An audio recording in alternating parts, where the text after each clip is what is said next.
Good morning class seventh. आज 18 दिसंबर है और लास्ट क्लास में हमने जियोग्राफी का चैप्टर नंबर 4 स्टार्ट कर दिया था और आज हम पढ़ेंगे पेज नंबर 100 से विंड से। Air always move from high pressure areas to low pressure areas. हवाएं हमेशा हाई प्रेशर एरियाज से लो प्रेशर एरिया की तरफ मूव करती है। The horizontal air movement along the surface of the earth is known as wind. Earth की surface के साथ में जब हवाएं हॉरिजॉन्टल तरीके से मूव करती है इसे विंड कहा जाता है। विंड आर ऑफ 3 टाइप्स, 3 तरीके की विंड होती है, परमानेंटरी और planetary winds. The winds that blow throughout the year in a particular direction are known as permanent winds.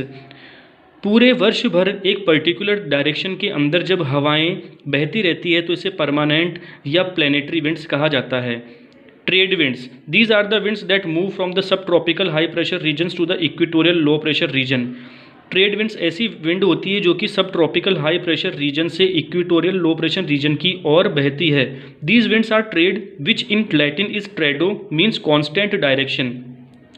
ये जो विंड्स हैं ट्रेड विंड कहलाती है और ट्रेड विंड लैटिन भाषा के ट्रेडो शब्द से लिया गया है जिसका मतलब होता है कॉन्स्टेंट डायरेक्शन।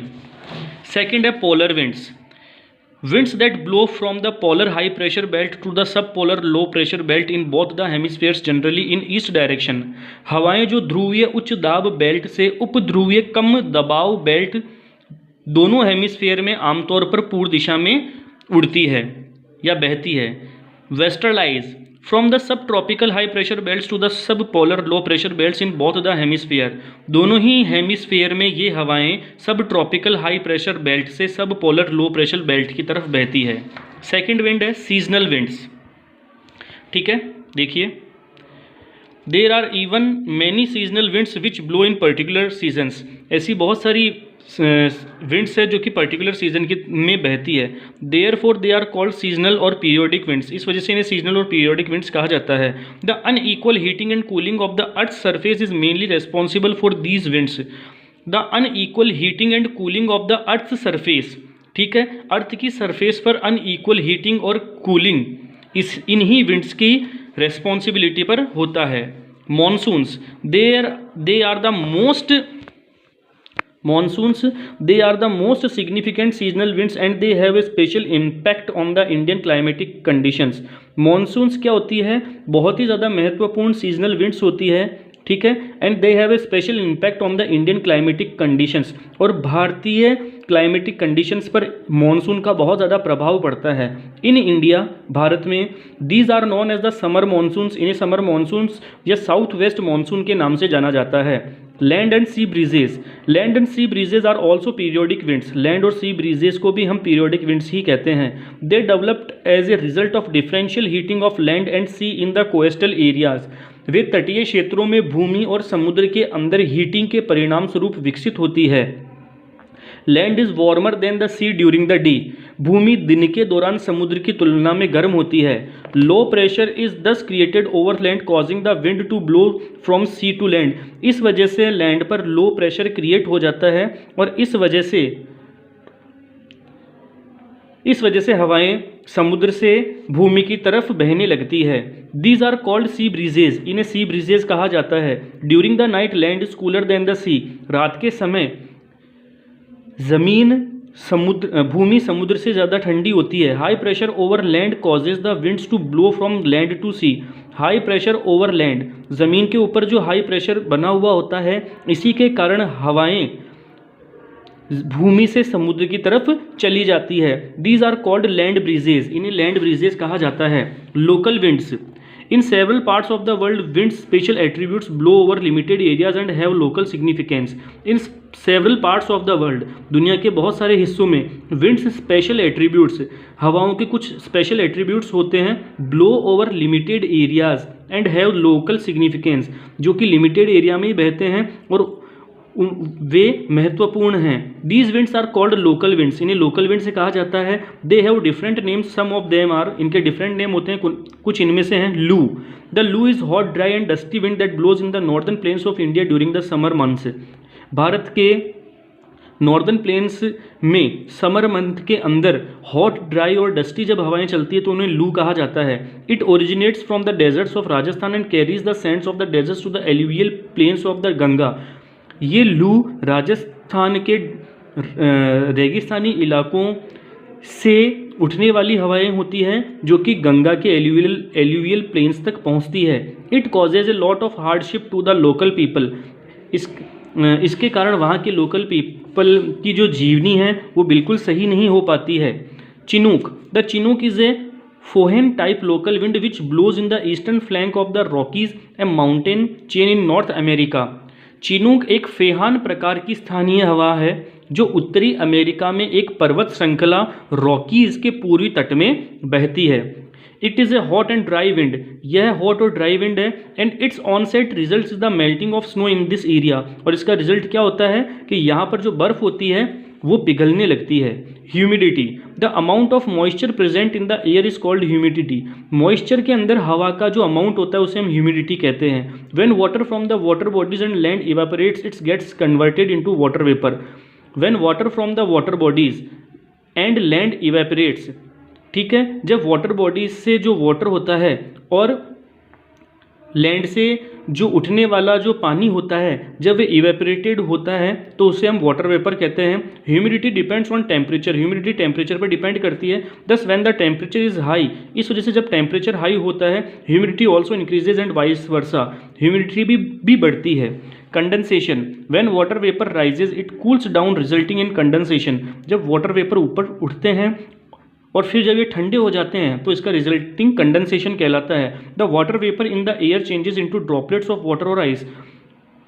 हवा के अंदर जो वाटर वेपर होते हैं वो ड्रॉपलेट्स ऑफ वाटर में बदल जाते हैं या आइस में बदल जाते हैं। The temperature at which air gets saturated is known as dew point, वह टेम्परेचर जिसमें हवा नमी महसूस करने लगती है उसे ड्यू पॉइंट कहा जाता है। Condensation of water vapour results in the formation of clouds. Water vapour का कंडेंसेशन का रिजल्ट ये होता है कि क्लाउड्स बनने लगते हैं, बादल बनने लगते हैं। Clouds are aggregation of millions of droplets of water. Clouds जो होते हैं वो मिलियंस ऑफ वाटर की ड्रॉपलेट से बनते हैं। When these droplets grow in size they become heavy. जब ये ड्रॉपलेट साइज में बढ़ते जाते हैं तो ये भारी होते जाते हैं। And they descend towards the earth known as precipitation, और वे पृथ्वी की तरफ डिसेंड होने लगते हैं जिसको हम प्रेसिपिटेशन कहते हैं, मतलब वर्षा। Precipitation is the process of descending down of moisture from the clouds in the form of rain, snowfall, hail और sleet. Precipitation is the process of descending down of moisture.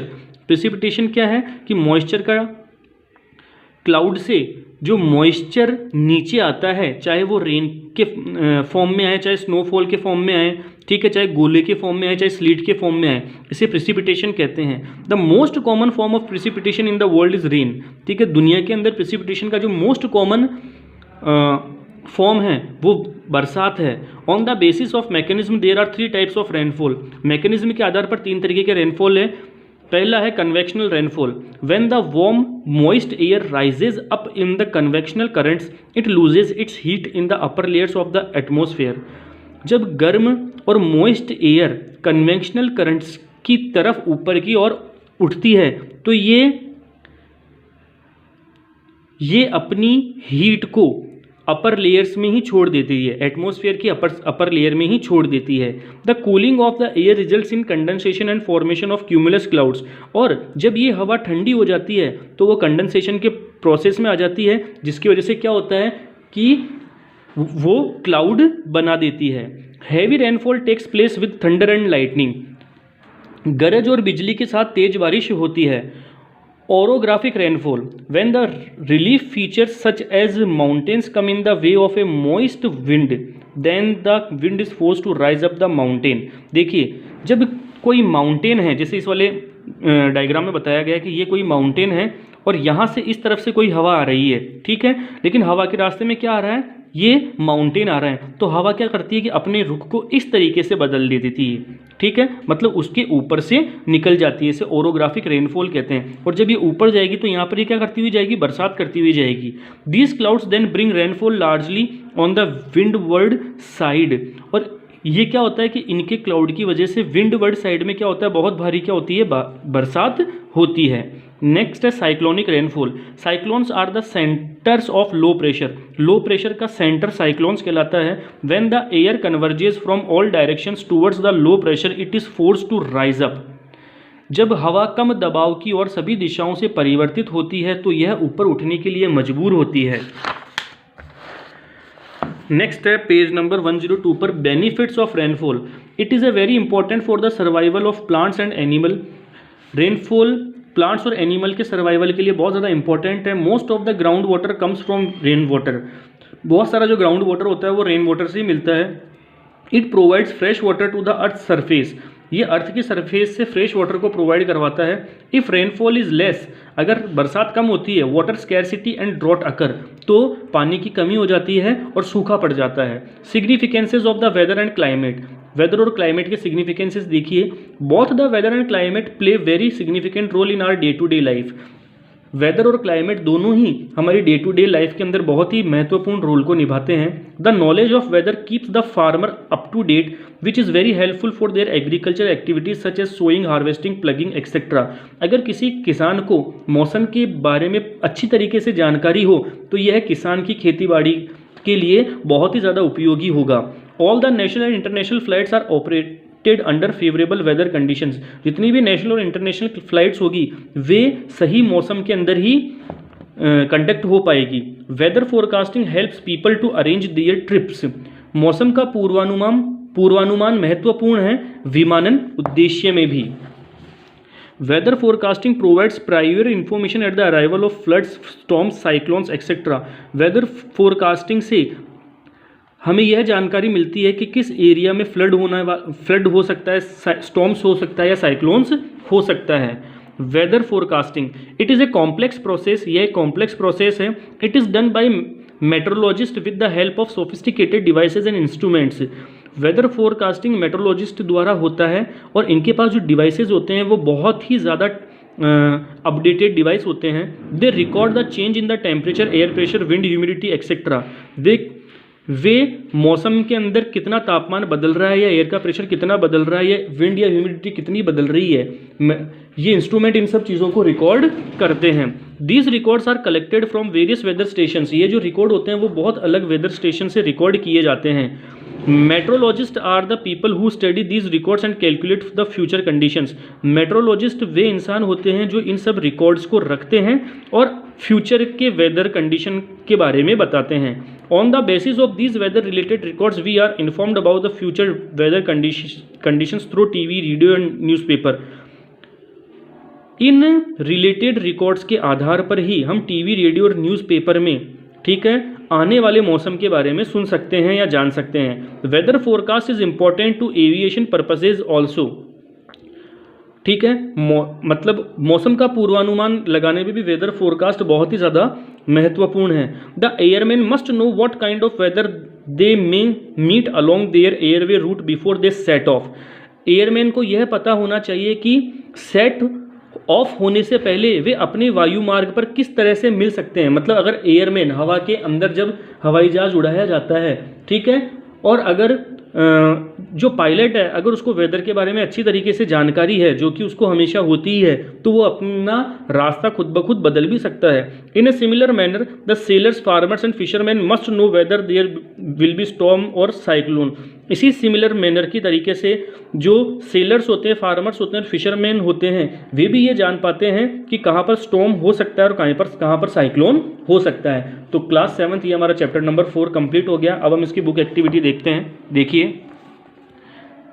Tick the correct answer में पहले में B है torrid zone, दूसरे में D है thermometer, तीसरे में बी है पोलर, फोर्थ में ए है मेसोस्फीयर।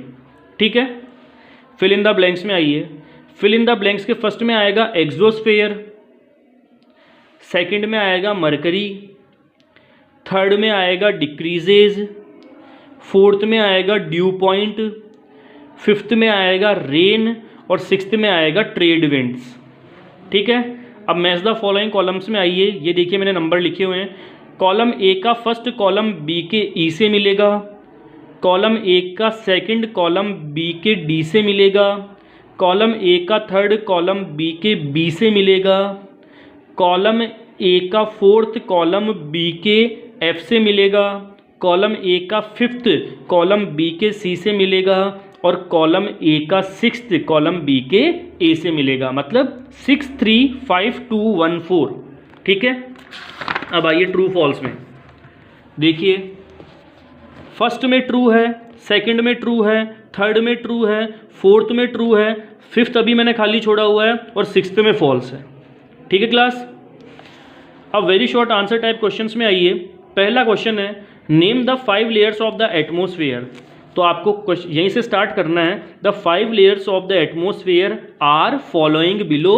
और ये जो 5 लेयर्स हैं कौन कौन सी, इनका सिर्फ नेम लिखना है आपको।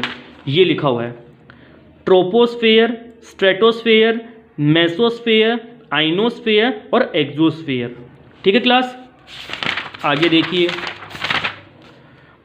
Name the 3 types of planetary winds. 3 types of planetary winds का नेम आपको लिखना है। ठीक है, ये रहा प्लेनेटरी विंड्स। 3 टाइप की कौन कौन सी है प्लेनेटरी विंड्स। पहली तो है ट्रेड विंड्स। ठीक है, सिर्फ इनके नेम लिखने हैं। क्या लिखोगे आप, the 3 types of planetary winds are, first लिखोगे ट्रेड विंड्स, सेकेंड लिखोगे पोलर विंड्स और थर्ड लिखोगे वेस्टरलाइज। सिर्फ इनके नेम लिखने हैं। ठीक है, नेक्स्ट क्वेश्चन देखिए what is weather. What is weather के लिए आपको पेज नंबर 102 पर आना है और 102 पर ये लिखा हुआ है न्यू वर्ड्स। न्यू वर्ड्स में ये लिखा हुआ है वेदर के बारे में। It can be defined as the sum total of the current atmospheric condition like temperature, humidity, wind and rainfall at any given place. Place तक सिर्फ आपको आंसर लिखना है। ठीक है क्लास, प्लेस तक आपको आंसर लिखना है। नेक्स्ट क्वेश्चन में आइए डिफाइन एटमोस्फेरिक प्रेशर। इसके लिए भी आपको पेज नंबर 102 पर आना है और ये न्यू वर्ड्स में ये लिखा हुआ है, देखो atmospheric pressure. The weight exerted by the air on the earth surface is called the atmospheric pressure. सिर्फ यहाँ तक आपको इसका आंसर लिखना है। नेक्स्ट क्वेश्चन पे आइए व्हाट इज प्रिसिपिटेशन। इसके लिए बुक पे आना पड़ेगा आपको। ठीक है, और बुक में आपको पेज नंबर 101 पर आना पड़ेगा। ठीक है, पेज नंबर 101 पर ये लिखा हुआ है प्रिसिपिटेशन। यहीं से आपको अपना आंसर स्टार्ट करना है। Precipitation is the process of descending down of moisture from the clouds in the form of rain, snowfall, hello और स्लीट। स्लीट तक आपको आंसर लिखना है। ठीक है क्लास। आगे वाला क्वेश्चन देखिए। अब एफ का देखिए short answer type questions. Write the difference between weather और क्लाइमेट। इसके लिए आपको बुक में आना है और जहाँ से मैं बताऊँ वो लिखना है। पेज नंबर 98 पर आना है। यहीं से आपको स्टार्ट करना है difference between weather and climate. ये पूरा लिखना है आपको, ये पूरा लिखना है। ठीक है, ये एफ का फर्स्ट वाला आंसर है आपका। ठीक है क्लास। आगे आइए एफ का सेकंड वाला क्वेश्चन देखिए what do you mean by green house effect, explain in brief. Book में आना है आपको। बुक के पेज नंबर पेज नंबर 97 पर आना है आपको। ये देखिए ये एफ का 2 यहाँ से स्टार्ट करना है आपको। द ग्रीन हाउस इफेक्ट, ये यहाँ से स्टार्ट करके आपको यहाँ तक लिखना है सस्टेन लाइफ। ठीक है, यहाँ से स्टार्ट करके आपको यहाँ तक लिखना है सस्टेन लाइफ तक। ठीक है क्लास, ये एफ का 2 हो गया है। एफ का थर्ड देखिए right few advantages of atmosphere. ठीक है, एटमोसफेयर के कुछ एडवांटेजेस हमें लिखने हैं। बुक में ही है ये, मैं आपको टिक लगवा रहा हूँ। ठीक है, ये पेज नंबर 96 पर आना है आपको। यहाँ पर ये लिखा हुआ है फंक्शंस ऑफ एटमोसफेयर। इसमें 7 पॉइंट लिखे हुए हैं 1 2 3 4 5 6 7। सरफेस तक आपको लिखना है ये। ठीक है, सातों के सातों पॉइंट आपको लिखने हैं। नेक्स्ट क्वेश्चन पे आइए एफ के 4 पे। Describe the 3 temperature zones found on the earth. ठीक है, बुक में आना है। इसमें 3 टेम्परेचर जो जोन है जो कि अर्थ पर पाए जाते हैं उनको डिस्क्राइब करना है। ये रहा पेज नंबर 99 पर। सबसे पहले लिखना है आपको टॉरिड जोन। इसके बारे में ये पूरी लाइन लिखनी है आपको, चारों की चारों लाइनें। फिर टेम्परेट जोन, ये सब लिखना है। और फिर लिखना है आपको फ्रिजिड जोन। द ईयर तक आपको अपना आंसर कंप्लीट करना है। ठीक है, नेक्स्ट क्वेश्चन पे आइए व्हाट इज कंडेंसेशन। ठीक है, व्हाट इज कंडेंसेशन। अब देखिए कंडेंसेशन में भी आपको बताता हूँ। ये पेज नंबर 101 पर आइए। पेज नंबर 101 पर हम आ चुके हैं। ठीक है, ये देखिए यहीं से आपको अपना आंसर लिखना है condensation. When water vapour rises it cools down resulting in condensation, ठीक है, रिजल्टिंग इन कंडेंसेशन। सिर्फ यहां से लेकर कंडेंसेशन तक आपको ये आंसर अपना लिखना है, ठीक है क्लास। एफ का ये 5th हो चुका है। अब देखिए जी का first, explain the various layers of the atmosphere in brief, ठीक है। एटमोसफियर की जो सभी लेयर्स हैं उनको बहुत ब्रीफ में आपको एक्सप्लेन करना है। तो पेज नंबर 96 से ही आपको स्टार्ट होना है, ट्रोपोस्फेयर, ठीक है। ट्रोपोस्फेयर में आप ये वाली लाइन लिखेंगे, the lowest layer of the atmosphere is known as the troposphere, it is important to us because most of the changes in the weather occur in this layer. यहाँ तक लिखने के बाद, लेयर तक लिखने के बाद फिर आप अपना आंसर यहाँ से स्टार्ट करेंगे, in this layer the temperature decreases with height and at an average rate at 100 for 165 meters and that is why the mountains are cooler than the plains, ठीक है। ट्रोपोस्फेयर ये लिख लिया। स्ट्रेटोस्फेयर में आपको पूरी चीज़ लिखनी है, स्ट्रेटोस्फेयर में पूरी चीज़ लिखनी है, मेसोस्फेयर में पूरा लिखना है, थर्मोस्फेयर में पूरा लिखना है, आइनोस्फेयर में पूरा लिखना है और एक्सोस्फेयर में आपको ये चीज़ पूरी लिखनी है, ठीक है क्लास। समझ में आ गई बात यहाँ तक की। आगे देखिए,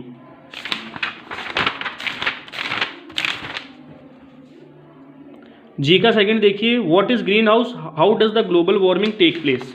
ग्रीन हाउस क्या होता है और ग्लोबल वार्मिंग ने किस तरीके से टेक प्लेस किया है। तो पेज नंबर 97 पर आना है, ठीक है। 97 पर आने के बाद आपको लिखना है ग्रीन हाउस, ठीक है। ग्रीन हाउस लिखना है आपको और आपको ये चीज़ पूरी लिखनी है, यहाँ से लेके ए ग्रीन हाउस से लेकर कोल्ड प्लेसेस तक, ए ग्रीन हाउस से लेकर कोल्ड प्लेसेस तक आपको पूरी चीज़ लिखनी है। और उसके बाद आपको आना है ग्लोबल वार्मिंग पर, इसी के जस्ट नीचे लिखा हुआ है ग्लोबल वार्मिंग। ये इस ग्लोबल वार्मिंग के में ये पूरा पैराग्राफ आपको लिखना है, ग्लोबल वार्मिंग में ये पूरा पैराग्राफ आपको लिखना है, ठीक है क्लास। आगे देखिए, जी का थर्ड देखिए, explain the factors responsible for creating difference in atmospheric pressure on the earth, ठीक है। उन फैक्टर्स को लिखना है जो कि अर्थ के, तो यहाँ पर आना है पेज नंबर 99 पे, यहीं से लिखना है atmospheric pressure differs on the earth due to the following factors. इन दोनों फैक्टर्स का नाम लिखना है और यहीं से अपना आंसर स्टार्ट करना है। वेरिएशन इन टेम्परेचर कंडीशंस, ये पूरी चीज़ लिखनी है। फिर पेज नंबर 100 पर आना है, ये पूरी चीज़ लिखनी है। फिर लिखना है चेंजिंग एल्टीट्यूड और ये पूरी चीज़ लिखनी है। और हाइट पर अपना आंसर कंप्लीट करना है, आपको हाइट तक अपना आंसर लिखना है, ठीक है। आगे आइए, explain the 3 types of rainfall with the help of diagrams, ठीक है।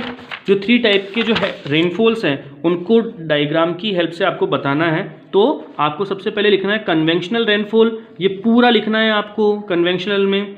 ओरोग्राफिक रेनफॉल ये लिखना है और ये डायग्राम बनाने हैं, ठीक है। कन्वेंशनल रेनफॉल, ओरोग्राफिक रेनफॉल, ठीक है, और ये साइक्लोनिक रेनफॉल, ये इन तीनों के डायग्राम बनाने हैं। सबसे पहले क्या करना, कन्वेंशनल रेनफॉल लिखना, ठीक है, और फिर ये वाला डायग्राम बनाना, ठीक है।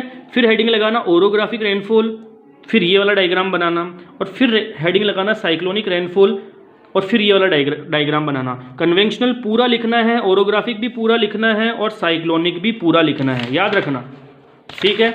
नेक्स्ट क्वेश्चन पे आइए,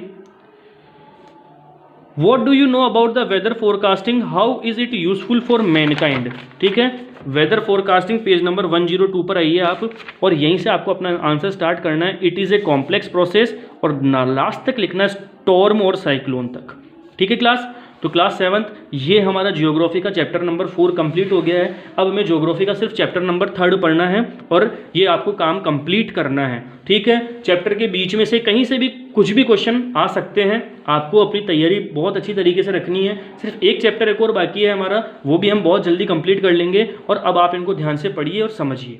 थैंक्स क्लास।